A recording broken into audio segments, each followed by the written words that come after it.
Question number 132 जो कि कहता है in a circle with centre at O and radius 5 centimetre A B is a chord of length 5.5 square root of 3 centimetre then the area of sector AOB sector का हमने area find out करना है। तो AOB sector मतलब हमने यहाँ से इस पूरे त्रिज्या खंड का क्षेत्रफल फाइंड आउट करना है।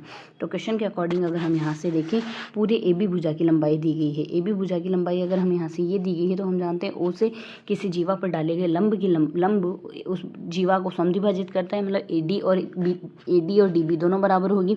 पूरी AD की वैल्यू 5√3 थी तो AD की वैल्यू 5/2√3 आएगी।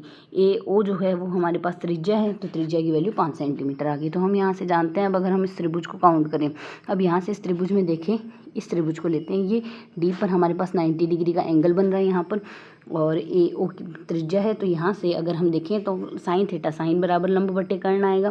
तो जैसे ही हम काउंट करेंगे लंब तो आएगा हमारे पास AD और कर्ण आएगा हमारे पास AO। तो यहाँ से लंब की वैल्यू तो आई है हमारे पास 5√3/2 और कर्ण की वैल्यू 5 आई है। सॉल्व करेंगे 3√3/2 आएगा। तो थीटा की वैल्यू क्या आ गई? 60 डिग्री आ गई। यहाँ से थीटा हमारे पास 60 डिग्री आ गया। तो यहाँ से ये सम्मुख भुजा को ही और साथ ही हमारे पास यहाँ से ये कोण को भी समद्विभाजित कर रहा है OD रेखा। तो यहाँ से ये 60 है तो ये भी 60 ही आएगा। तो पूरा ऊपर कोण कितना आ जाएगा? कोण आ जाएगा हमारे पास 120 डिग्री।